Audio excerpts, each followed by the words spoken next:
श्री स्वामी समर्थ.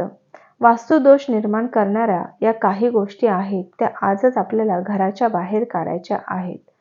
अशा वस्तू घरामध्ये निगेटिव्ह शक्ती तयार करत असतात. त्यामुळे जमेल तशा जमेल तेव्हा ह्या वस्तू आज आपल्याला घराच्या बाहेर काढायच्या आहेत. मृत व्यक्तीचे कपडे घरात ठेवू नये. अशा कपड्यात मृत व्यक्तीची ऊर्जा सामावलेली असते. असे कपडे घराच्या प्रगतीत अडथळे आणतात आणि कौटुंबिक कलह सुद्धा निर्माण करत असतात. तसंच देवी देवतांच्या भग्न पावलेल्या मूर्ती म्हणजे तुटलेल्या फुटलेल्या किंवा तडा गेलेल्या मूर्ती व फोटो घरात ठेवणं यांनी देवी दोष लागतो. घरात अनेक समस्या निर्माण होतात. एकापेक्षा जास्त देवी देवतांची मूर्ती ठेवणे सुद्धा टाळायचं आहे. नको असलेल्या मूर्ती लवकरात लवकर वाहते पाण्यात किंवा पवित्र वृक्षाखाली विसर्जित करायच्या आहेत.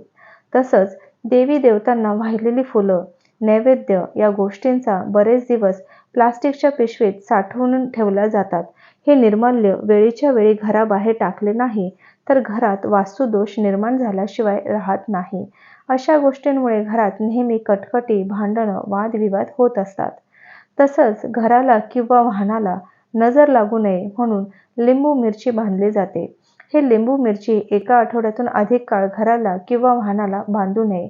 तिचे वेळेतच विसर्जन करावेत, अन्यथा फायद्याऐवजी तोटा होईल. तसंच जुने कॅलेंडर घरातील कोणत्याही भिंतींवर लावू नये. असे जुने कॅलेंडर घराला अधोगतीकडे घेऊन जाते. वर्ष संपताच घरात कॅलेंडर हे गुंडाळून व्यवस्थित ठिकाणी ठेवून देणे व त्या जागी नवीन कॅलेंडर लावावे. काटेरी झाड घरात कधीही लावू नये. याने अनपेक्षित दुर्घटना घडू शकतात. सौभाग्याचे रूपांतर दुर्भाग्यात होते. आजारपण पाठीशी लागते. पैसा आणि धन या गोष्टींवर वाया जात असतं. तसंच काटेरी झाडांप्रमाणे ज्या झाडांचं पान तोडल्यानंतर दूत म्हणजे पांढरा चीक निघतो असे झाड सुद्धा घरात किंवा घराभोवती लावू नये.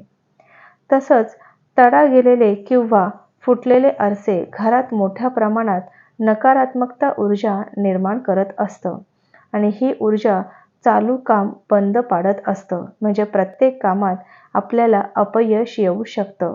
त्यामुळे हे तडा गेलेले आरसे कधीही घरामध्ये ठेवू नये.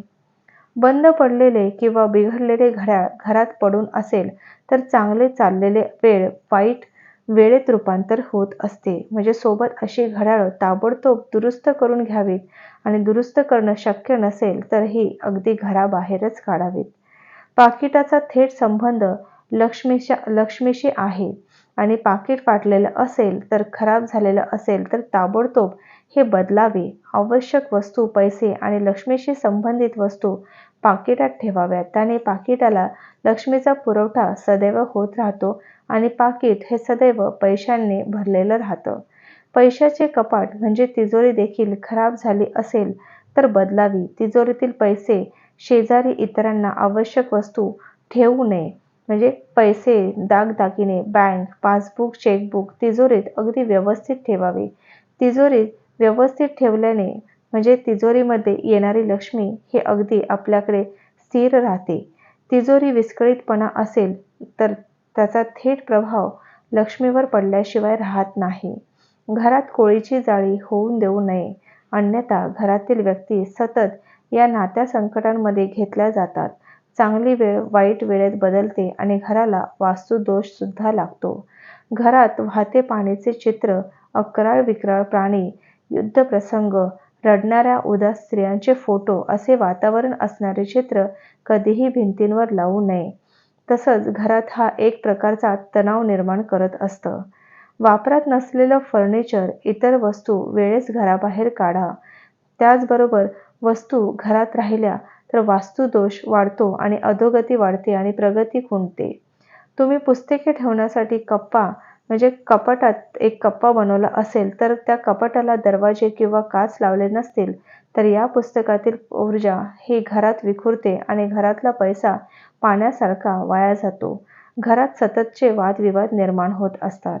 औषधं, कीटकनाशके, बाथरूम टॉयलेट स्वच्छ करणारे रसायने, मच्छर दूर ठेवणारे कॉईल या सर्व वस्तू स्वयंपाकघर किचनमध्ये चुकूनही ठेवू नयेत.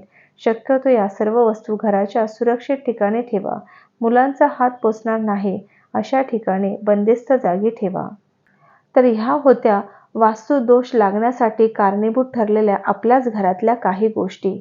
या लवकरात लवकर घराच्या बाहेर काढायच्या आहेत, जेणेकरून आपल्या घरामध्ये जी काही निगेटिव्ह शक्ती तयार होत असते ती निघणार आहे आणि ती पूर्णपणे निघून जाणार आहे. चला तर मग भेटूया पुन्हाच अशा नवनवीन माहितींसह. तोपर्यंत श्री गुरुदेव दत्त, श्री स्वामी समर्थ महाराज की जय.